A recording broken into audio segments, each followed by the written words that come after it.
Hi there. If you're watching this video, you must be interested in learning more about domestic violence. Whether it's for yourself or someone else, you're in the right place. Today I want to share with you my experience with domestic violence in the hopes that it will give you the strength and the courage you need to make some changes in your life. My story started back in 1996. I was an Army photojournalist specializing in media relations. I had met my husband on a deployment to Zagreb, Croatia, and we were working for the United Nations. We had a whirlwind romance, and within 4 months, we were married. I thought I was ready for a change in my life because I had just recovered from breast cancer, and my plans for my Army career had changed. So I was ready to trade in my uniform to be a wife and a mother. I mistook my husband's desire to always be with me as a sign that he really loved me. He was still in the Air Force when we got married. We were living in military housing.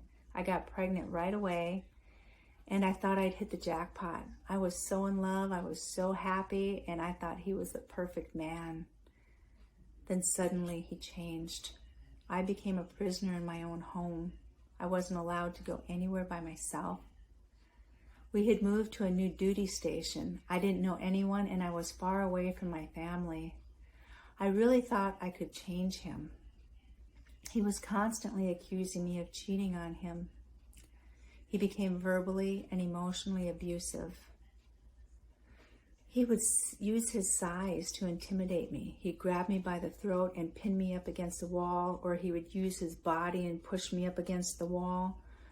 And at first I was too embarrassed to tell anybody about it.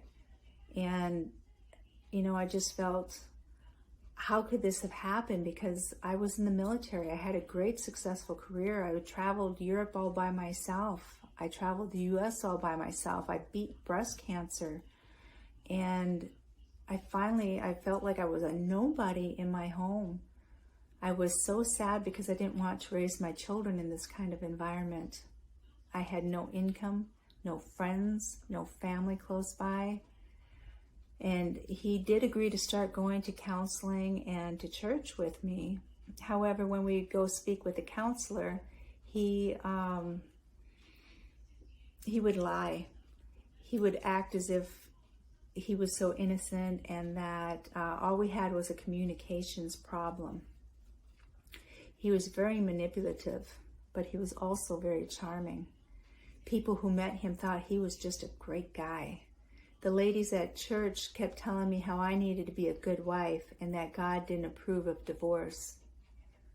When I realized what I was dealing with, I had to become methodical and really plot and plan my escape. I stopped sharing my story with people because they wouldn't help me. All they would say is, "Why don't you just leave?" It's not that easy to just leave when you have 2 small babies, no job, no money, and nowhere to go. Also, my abuser knew which buttons to push. He knew how far he could go before I would give up and start saying that I was going to leave. When I'd reach my limit, he would start crying and apologize and beg me to stay and tell me that he would go get help.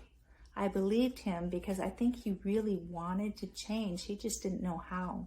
He didn't love himself, and so he couldn't love us. Thankfully, over the 4 years that we lived together, I was able to get enough of his trust that I got a new job and my own bank account, and I filed for veterans benefits. Eventually, I told my family about what was going on. Unfortunately, they didn't know how to help me. I realized that I needed to create my own team to get out of this mess. I shared my situation with my coworker's wife. She told me how she and her husband had been worried about me because they noticed that I was coming to work with bruises on my arm. I knew it was time for me to leave because one day, in a fit of anger, he threatened to kill our children and me. I was able to stay with this coworker until I was able to get a home of my own.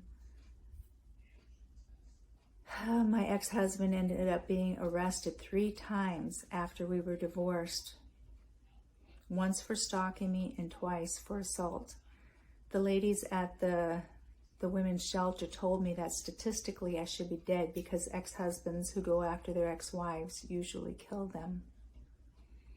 Through a strange twist of events, he ended up moving far away from my children and me.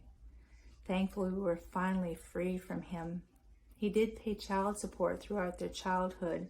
However, he chose to not have a relationship with them. And for that, I'm truly grateful. Certain things to this day still trigger me, and I get panicked because it takes me right back to that horrific time. And I have thankfully gotten counseling and help through the VA, help through other counseling services, and I have regained my strength and my confidence, and I'm hoping that through this series of workshops you'll be able to do the same.